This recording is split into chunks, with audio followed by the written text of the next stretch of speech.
안녕하세요. 열심언니입니다.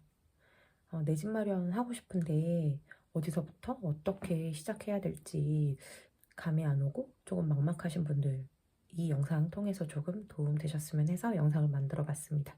우선 6단계로 나눠서 설명을 드릴 건데요. 첫 번째는 자금 계획, 두 번째는 지역 선정, 세 번째는 임장, 네 번째는 부동산 컨택, 다섯 번째는 협상, 여섯 번째는 대망의 계약.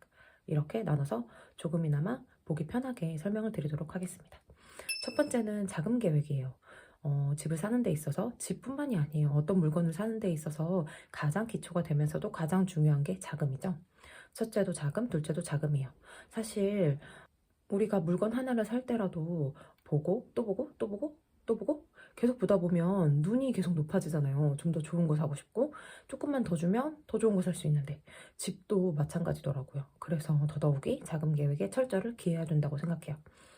우리가 감당 가능한 범위가 어디까지인지를 명확히 하고 시작을 해야 됩니다. 여기에는 보유 현금, 전세나 월세 보증금, 주식 이런 개인이 보유한 자산부터 끌어올 수 있는 대출 가용 가능 금액까지 전부 다 세세하게 따져보셔야 돼요. 저희의 경우에는 이렇게 파일을 만들어서 그때그때 관리를 했습니다. 그리고 대출 없이 올 현금으로 집 사는 분들 거의 없잖아요.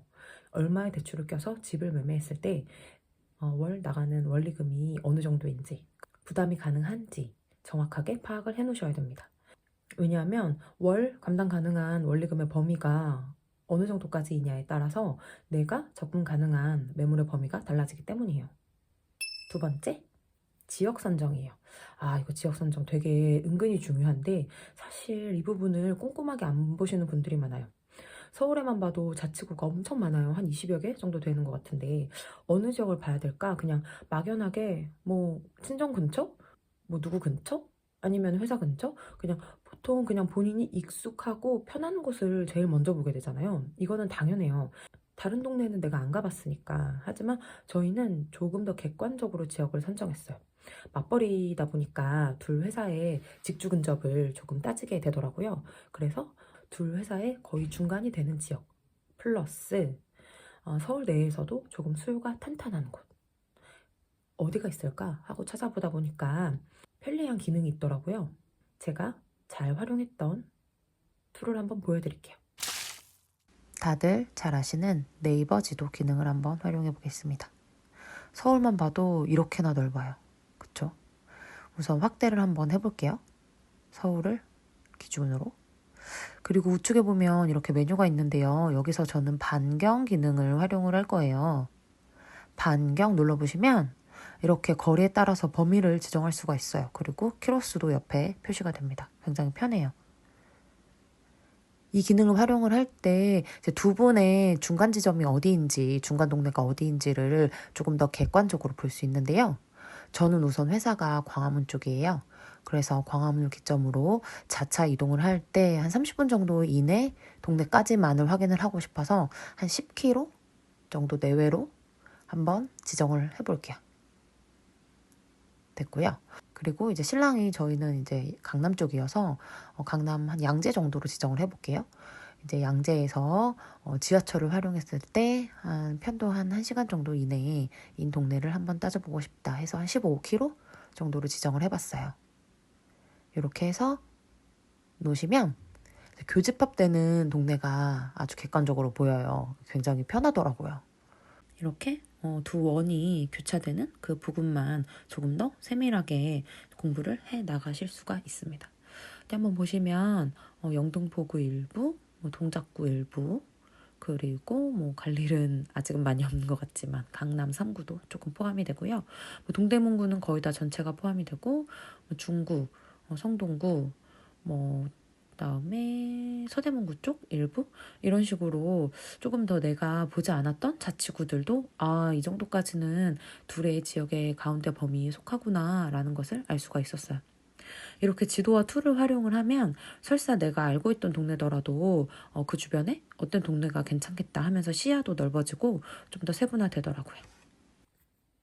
세 번째는 임장이에요. 임장 엄청 중요해요. 그러니까 자금 계획도 자금 계획 나름 중요하고 지역 선정도 물론 중요하고 임장도 중요합니다. 다 중요합니다. 지역을 선정했으면 임장 가야 됩니다. 임장은 즉 직접 가서 동네를 확인하는 거예요. 임장 가기 전에 그냥 무턱대고 그 동네 구경 갈까? 뭐 드라이브 가는 거 아닙니다. 해당 구에 어떤 동네에 어떤 아파트가 우리가 가용 가능한 범위 내에 들어오는지 최소 동네당 한 2개에서 3개 정도 아파트 단지를 선정을 해서 그 선정한 아파트 단지를 공부하러 직접 발로 뛰러 가보는 거예요. 저의 경우에는 주말에 한 2개 정도 동네를 묶어서 다녔어요. 동네 2개에 뭐 각 아파트 2개에서 한 3개 단지 이렇게 하면 어느 정도 하루에 갔을 때 한 5군데에서 한 6군데 많으면 돌아다니다 보니까 동네별로 특징도 눈에 들어오고 감이 오더라고요. 대신 가서 사진도 찍어 놓고 나중에 기억이 나게 임장일지도 작성을 해 두었습니다. 이런 식으로요. 여기에는 추가로 뭐 사진뿐만이 아니라 현재 호가, 그러니까 내가 임장을 갔을 당시의 호가, 그리고 실거래가, 뭐 최고가 등을 적어서 지금이 아니더라도 나중에 봤을 때 이전에 이쯤 시기에는 호가가 이 정도였구나 라는 거를 확인이 가능하도록 기입을 했어요. 호가를 기입을 해놓으면 편한 게 호가는 사실 기록이 되지 않잖아요. 남지가 않잖아요. 실거래가처럼. 그렇기 때문에 뭐 내가 언제 다녀왔는데 뭐 3개월 뒤에는 호가가 3개월 이전에 비해서 떨어졌구나, 또는 3개월 이전에 비해서 올랐네, 이런 단지별 흐름 파악이 가능하더라고요. 이거는 사실 계속 히스토리가 쌓이지 않으면 불가능한 부분이기 때문에 본인이 다녀오신 단지에 대해서는 임장일지를 작성을 하셔서 기록을 하시는 것을 추천드립니다. 이번 첫 번째 영상에서는 집을 사기 전에 꼭 확인해야 할 과정 중에 3가지를 말씀을 드렸어요. 다음 후속 영상에서 부동산 컨택, 협상은 어떻게 하는지, 계약은 어떻게 해야 되는지, 여기서 또 꼼꼼하게 따져봐야 할 부분, 놓치지 말아야 할 부분에 대해서 또 영상 제작해 보도록 하겠습니다. 궁금하신 부분 있으시면 언제든 댓글 달아주세요. 그럼 저는 다음에 또 다시 돌아올게요.